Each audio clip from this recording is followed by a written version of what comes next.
Vamos hoje estudar no livro de Ezequiel, capítulo 4, versículo 1. Vos convido a abrir suas Bíblias.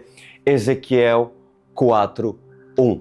Mas como sempre, nós vamos orar e pedir orientação a Deus. Pai amado, soberano Deus, o Senhor é poderoso, soberano, o Senhor é bom. E temos recebido da sua graça, Senhor. O Senhor tem sido fiel, constantemente fiel, em não deixar nenhum de nós sem alimento, sem a porção do rolo que o Senhor tem para seus pequenininhos, do mais simples ao mais entendido. Esteja presente, Senhor, e usa os meus lábios para falar com autoridade, para falar com conhecimento, com entendimento, com temor do Senhor e com o poder do Santo Espírito. Seja bem-vindo, Senhor. Amém e amém. Vamos lá. Ezequiel 4:1.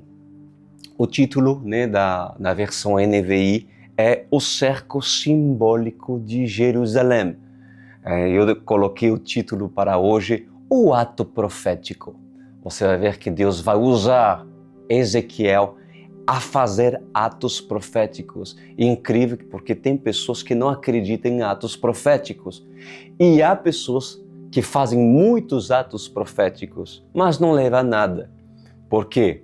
Porque há atos proféticos que o homem pode fazer que não são direcionados pelo próprio Senhor.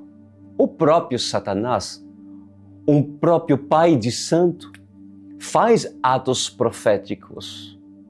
Pega um animal e assim o sacrifica, dá uma oferta para a entidade e estabelece também atos proféticos. Então nós entendemos que o ato profético é copiado até do diabo. Porém, nós não podemos esquecer que os atos proféticos, acima de tudo, foram criados, estabelecidos pelo próprio Senhor. Para aqueles que são cético, isso mesmo, vocês devem entender que aquilo que está escrito na Bíblia é. Diz a palavra do Senhor: agora, filho do homem, apanha um tijolo, coloque-o à sua frente e nele desenhe a cidade de Jerusalém. Em seguida, cerque-a e erga obras de cerco contra ela. Construa uma rampa, monte acampamentos e ponha arietes ao redor dela. Versículo 3. Depois apanhe uma panela de ferro, coloque-a como muro de ferro entre você e a cidade e ponha-se de frente para ela. Ela estará cercada e você a sitiará. Isto será um sinal para a nação de Israel. Bom, vamos lá. Amada igreja, atos proféticos existem. Atos proféticos são direcionados pelo Senhor. Atos proféticos fazem parte da igreja do Senhor. Não é um assunto da lei e nem da graça. Não é um assunto da igreja neopentecostal ou pentecostal. Não é um assunto da igreja contemporânea ou da igreja primitiva. É um assunto da palavra. É um assunto que diz respeito ao próprio Deus, que instituiu o profeta a fazer atos proféticos, vamos qualificar de incompreensíveis para um povo. Atos proféticos difícil de decifrar ao entendimento humano e carnal. Atos proféticos somente para quem tem a revelação e o entendimento do que eles de fato significam. Por acaso, José não teve a revelação dos sonhos, a interpretar sonhos? O mesmo Deus de José não seria o mesmo Deus dos dias de hoje? A levar líderes a interpretar sonhos e visões e trazer revelações a respeito dos atos proféticos? Veja o que está escrito no livro de Ezequiel, capítulo 1, meus amados, versículo 1 a 3, do capítulo 4. Diz assim, ó: Agora, filho do homem, apanha um tijolo, coloque-o à sua frente e nele desenhe a cidade de Jerusalém. Em seguida, cerque-a e erga obras de cerca contra ela. Construi uma rampa, monte acampamentos e ponha arietes ao redor dela. Para aqueles que não sabem o que é arietes, eram instrumentos de guerra que eram usados para criar brechas nas muralhas, nas fortalezas. Eles tinham como uma espécie de tronco e batiam para entrar. Bom, e Deus fala para Ezequiel fazer tudo isso de maneira profética. Olha que tremendo. Sim, e põe ariete ao redor dela. Depois apanhe uma panela de ferro. Coloque-a como muro de ferro entre você e a cidade e ponha-se de frente para ela. Ela estará cercada e você a sitiará. Isto será um sinal para a nação de Israel. Versículo 4. Deite-se então sobre o seu lado esquerdo e sobre você ponha a iniquidade da nação de Israel. Você terá que carregar a iniquidade dela durante o número de dias em que estiver deitado sobre o lado esquerdo. Determinei que o número de dias seja equivalente ao número de anos da iniquidade dela. Ou seja, durante 390 dias você carregará a iniquidade da nação de Israel. Terminado esse prazo, deite-se sobre o seu lado direito e carrega a iniquidade da nação de Judá. Durante 40 dias, tempo que eu determinei para você, um dia para cada ano. Olhe para o cerco de Jerusalém e com braço desnudo profetize contra ela. Vou amarrá-lo com corda para que você não possa virar-se enquanto não cumprir os dias da sua aflição. Pega trigo e cevada, feijão e lentilha, painço e espelta, ponha-os numa vasilha e com eles faça pão para você. Você deverá comê-lo durante os 390 dias em que estivesse deitado sobre seu lado. Pese 240 gramas do pão por dia e come-o em horas determinadas. Também meças meio litro de água e beba em horas determinadas. Coma o pão como você comeria um bolo de cevada, asse-o à vista do povo, usando fezes humanas.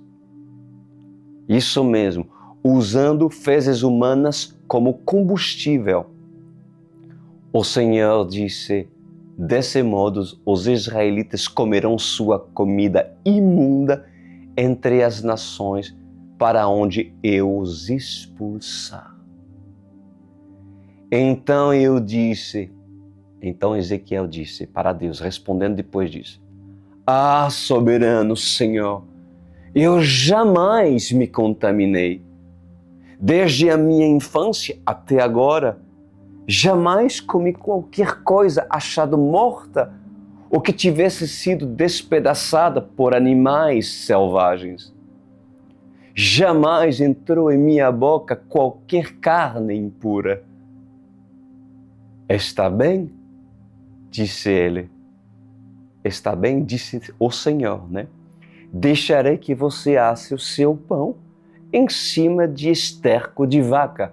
Ou seja, Ezequiel pediu que trocasse as fezes humanas por outra coisa. E o Senhor liberou, permitiu colocar esterco de vaca. E vocês vão entender que tem um propósito nisso. E acrescentou: Filho do homem, cortarei o suplemento de comida em Jerusalém. O povo comerá com ansiedade comida racionada e beberá com desespero água racionada, pois haverá falta de comida e de água. Ficarão chocados com a aparência uns dos outros e definharão por causa da sua iniquidade. Bom, vamos falar sobre esses atos proféticos de Ezequiel. Esses capítulos, aos olhos do homem sem o Espírito Santo, sem a sabedoria da interpretação e da revelação, certamente se torna muito confuso. Porém, se torna simples ao entendimento. Agora, a palavra do Senhor não seria juízo para os iníquos? Aqueles que praticam a iniquidade? O Senhor não determinou a sentença de Israel? O Senhor não é o mesmo ontem, hoje e amanhã? O Senhor não determina a sentença ao pecador? O homem que cometa a impiedade? Me responde: certamente sim, pois Deus não mudou.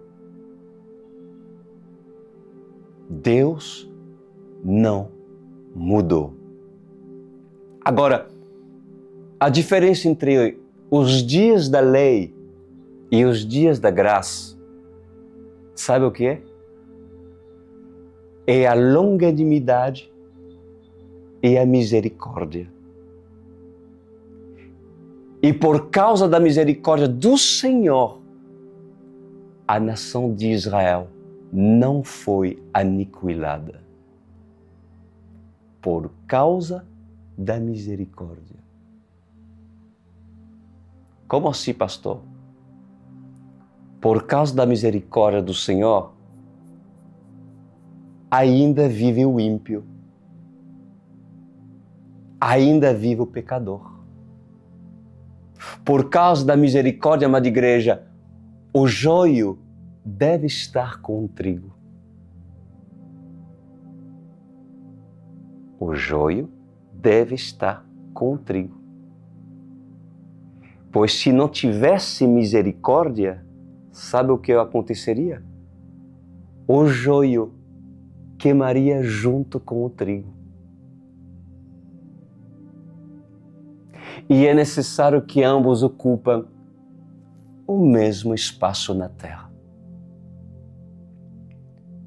Pois assim diz o Senhor dos Exércitos: o rolo que Ezequiel comeu foi vomitado pelo próprio Ezequiel.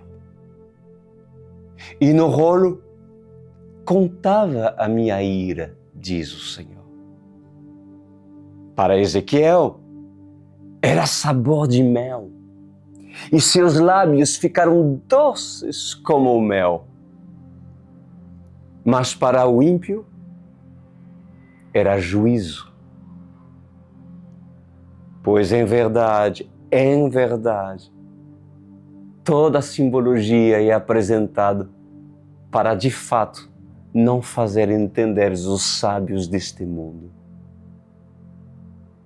E assim continua dizendo o Senhor, eu não quero que eles compreendam. Desejo que eles tenham dificuldade a respeito de um ato profético, a respeito de palavras proféticas, a respeito de mensagens proféticas. Mesmo ouvindo, que não ouçam. E mesmo vendo, que não vejam. Pois assim eu, o Senhor, estava determinado a corrigir uma nação ímpia. A nação de Israel e Judá. Assim estava determinado a fazer com que eles se chocassem, olhando um para o outro. E foi profetizado fome e sede. Pois quando vem a minha ira, diz o Senhor, nações são corrigidas. Povos desobedientes, povos teimosos, povos rebeldes são corrigidos. E a minha ira tem um propósito. Pois em verdade, eu ensino os meus. Eu os ensino de forma simbólica e de forma literal. Trago as revelações e trago as direções. Eu, o Senhor, tenho compaixão daquele que é fiel. Inclusive, Ezequiel me lembrou de algo. Quando ele diz, nada comi de contaminado. Nada comi, Senhor, de imundo. Nenhum animal que foi estralhaçado por feira selvagem. Nenhuma carniça. E não comi nenhuma comida contaminada que o Senhor despreza. Assim foram as palavras de Ezequiel. Pois mesmo em terras estrangeiras e debaixo de um domínio estrangeiro, Ezequiel não se contaminou. Daniel não se contaminou. E outros que foram fiéis ao Senhor também não se contaminaram.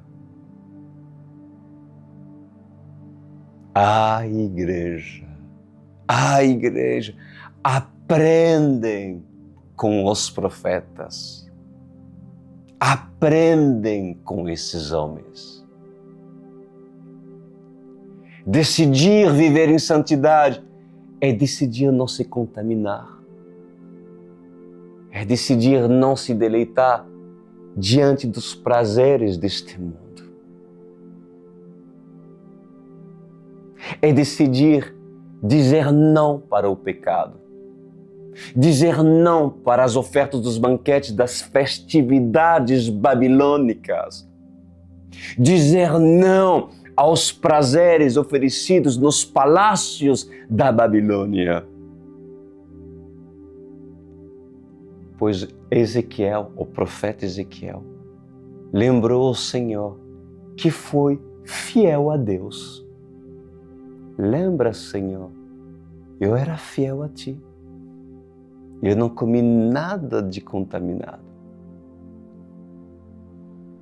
Por isso que ele teve direito de comer o pão assado em esterco de vaca.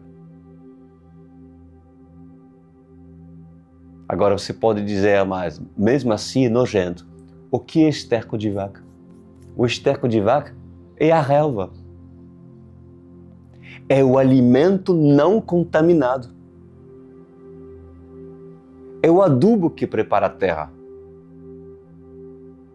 Ezequiel preferiu assar o pão no adubo. Assar o pão naquilo que não era contaminado, aquilo que não era imundo. E Ezequiel comeu o pão sobre o esterco de vaca. Agora, diferente dos desobedientes. Os desobedientes, bem diferente dos justos, certamente iriam comer o pão da sua miséria. O pão assado sobre fezes humanas. O que isso significa, pastor Cris? Comer o pão da miséria é consequência da impiedade. A nojeira, o que é repugnante e desprezível aos olhos do próprio Deus. É comer o alimento do desprezo. Comer do alimento da impureza. Comer do alimento daquilo que não tem valor. É a consequência. É o retorno da semeadura. Aquele que plantou mal, colheu do que plantou. E a consequência vem de que forma, pastor Cris? Com a desgraça. Fome e sede para uma nação idólatra e rebelde. Para uma nação de dura serviço.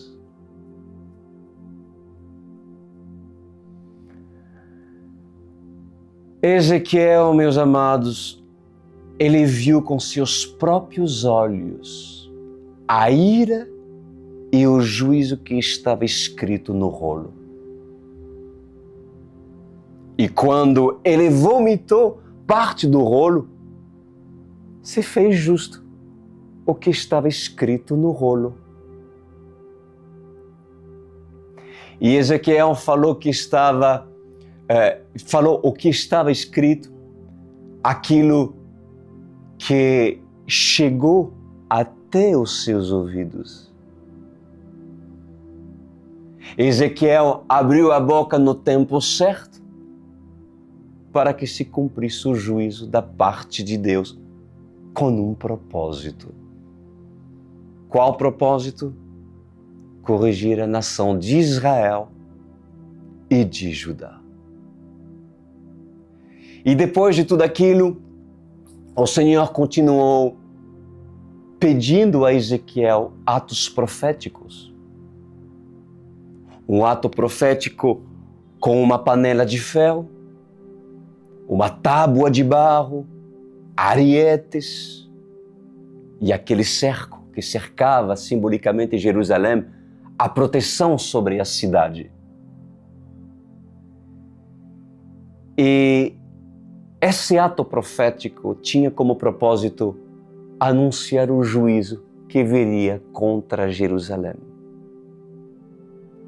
Por meio dele, Deus, ele apresentava de forma simbólica a sentença que estava prestes a acontecer. Assim, o Senhor queria revelar aos povos de Jerusalém aquilo que realmente iria suceder. Muitas das vezes, amados, Deus, ele não fala de maneira direta, mas ele permite que o homem reflita, deixando-o pensar. Repara que o Senhor respondia muito por pontos de interrogação quando se deparava perante os fariseus, nos evangelhos. O Senhor sempre quer que o homem reflita e não dá necessariamente uma resposta direta. Mas aquele que não consegue extrair a revelação, isso eu vos falo por parte do Senhor, pois por falta da revelação morrerá. Este ou aquele não conseguirão escapar porque não conseguiram decifrar a revelação. Pois em verdade, assim diz o Senhor, é exatamente assim que eu, o Deus de Ezequiel, até os dias de hoje trabalho com atos proféticos, apresentando o profeta para profetizar e para que haja cura. Atos proféticos conduzindo uma igreja às montanhas, aos desertos e atravessar o mar.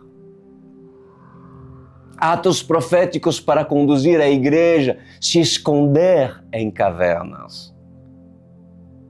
Atos proféticos que levará a igreja a entender que há profetas em Judá e em Israel. Assim diz o Senhor. Bom, dando continuidade ao capítulo 4 de Ezequiel, a profecia é determinante para o cumprimento do propósito por parte do Eterno. O Senhor levanta profetas para que eles sejam odiados pelo povo, propositalmente. Mas, em contrapartida, para que eles sejam amados pela igreja e para que eles possam cumprir o propósito do Senhor com muita excelência. Pois assim diz o Senhor dos Exércitos: há verdadeiros profetas e há falsos profetas. Há homens interesseiros que são capazes de correr atrás da carruagem de outro homem nobre a fim de ter a recompensa pela profecia. Como, por exemplo, Geazi, discípulo de Eliseu, quando foi atrás de Naamã. Lembra disso? Há profetas de Baal que entram em transe, que se cortam e fazem e trazem profecias para agradar o rei e a rainha. Que mais? Há feiticeiros e profetas de Faraó que recebem poderes para realizarem curas, oferecerem sacrifícios em favor da cura e produzir sinais miraculosos e maravilhas diante dos olhos de homens carnais, como diante do Faraó e de sua corte. Mas há profetas que não se curvam diante dos feitos do Faraó, diante dos feiticeiros e falsos profetas de Faraó. Há profetas que não temem os profetas de Baal e de Azerá. Há profetas que não temem o exército enviado para matá-lo, porque crê que do céu cai fogo.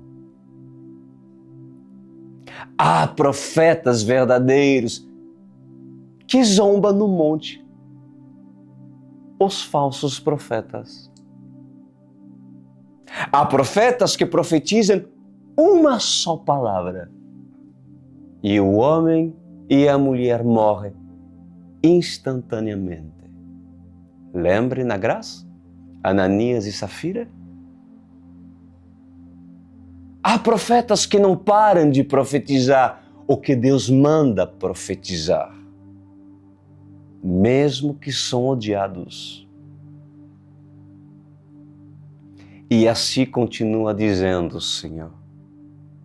E nos últimos dias, as duas testemunhas entrarão na lista dos profetas verdadeiros que irão trazer o juízo e a bênção para a igreja verdadeira. Para os ímpios, a minha mensagem, diz o Senhor, será como o pão misturado ao estrume, a fezes humanas, imundície. Ou seja, Israel, a igreja religiosa evangélica e o sistema religioso misturou-se com aquilo que é abominável aos meus olhos. Misturou-se com a falsa doutrina, com o paganismo e afrontou o Deus vivo, o Deus verdadeiro, com a religiosidade deste século. Assim diz o Senhor. Então eu, o Senhor, darei para eles o alimento repugnante das suas ações. Comerão o pão assado em fezes humanas. Pois um profeta verdadeiro age por atos proféticos. E diz a palavra do Senhor que Ezequias teve dias deitados de um lado, do lado esquerdo, e dias deitado do outro lado, do lado direito. O que significa isso? Significa que o Senhor, Ele está contando todos os dias a abominável afronta de Israel e da religião. Os seus dias estão contados, porque a ira do Senhor se acendeu como um juízo. Como um juízo. Mas há momentos em que os profetas devem ficar calados e com boca fechada. Se necessário, amordaçados, algemados e amarrados para profetizar no dia e no ano aceitável do Senhor. Apenas no dia e no ano aceitável do Senhor. E não quando o homem quer profetizar, mas sim quando Deus quer que ele profetiza. Pois as duas testemunhas serão comparadas a Ezequiel, a Daniel, a Isaías e a Jeremias. As duas testemunhas serão a representação de Elias e João Batista. Profetas do caos, profetas do juízo. Não seria o Senhor, o Deus Altíssimo, a contar a iniquidade dos ímpios? Não seria o Senhor, o Deus Altíssimo, a contar os dias da maldade dos israelitas, dos judeus? Não seria o Senhor a contar os dias da perversidade dos pecadores, dos religiosos? Pois o ato profético tem o seu significado. Assim também como o ato profético do cerco que Ezequiel realizou, da panela, da tábua de Jerusalém, tudo isso tem um significado. Pois assim continua dizendo o Senhor: em verdade, tão logo e tão próximo, a profecia de Ezequiel se cumprirá nos dias das duas testemunhas, onde Jerusalém será cercado pelos seus inimigos. Será sitiada e será espancada. Pois assim diz o Senhor dos Exércitos: juízo iminente acontecerá com Jerusalém e os seus arredores. Assim diz o Senhor: juízo decretado sobre Jerusalém. Pois em verdade, passarão céus e terra, menos a minha palavra, diz o Senhor. E tudo há de acontecer.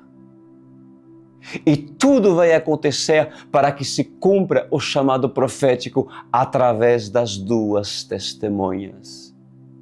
As testemunhas do Apocalipse.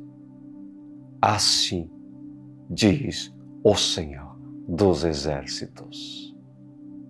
Amém e amém. Aleluia! Louvado seja o nome de Yeshua. É sério, a palavra é válida para os dias de ontem, da época de Ezequiel, como nos dias de hoje e nos dias da manhã. Os dias para Jerusalém, para Israel, não são dias bons. Enquanto muitos mistificam Jerusalém e Israel, por mais que seja o lugar que Yeshua escolheu para voltar, isso não significa que Jerusalém é aprovada. Ao contrário, Jerusalém se tornou uma prostituta que abandonou o Senhor já faz muito tempo. Judá receberá o seu juízo. E Israel receberá também o seu juízo. Ainda há profeta, ainda há profeta do Senhor.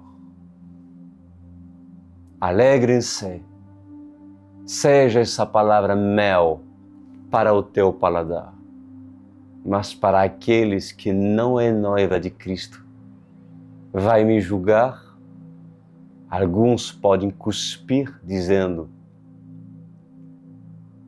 maldito, outros podem rasgar as suas vestes e dizer blasfêmia, outros podem mover a cabeça dizendo esse cara é doido, é louco, o que ele está dizendo?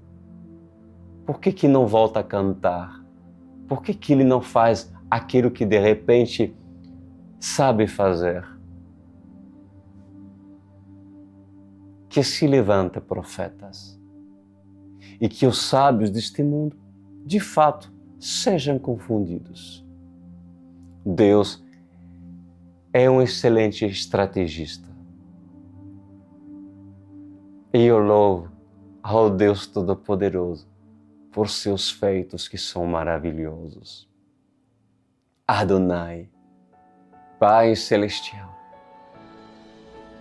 como o Senhor é poderoso, e o Senhor se esconde de tantas formas, se esconde nas parábolas, se esconde nas metáforas.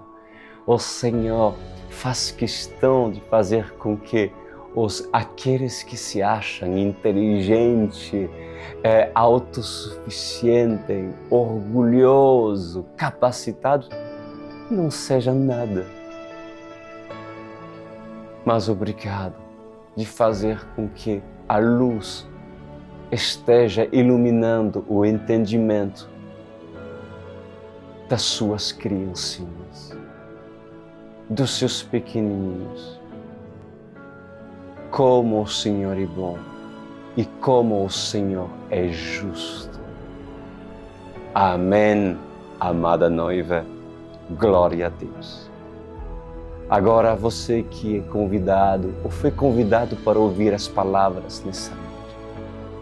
Vocês que são líderes de repente de outras igrejas. Vocês que são espectadores já há muito tempo a nos assistir. O Senhor está lhe dando oportunidade de fazer parte desse ministério. Não pense duas vezes. Não despreze a oportunidade que Deus está lhe dando. É hoje.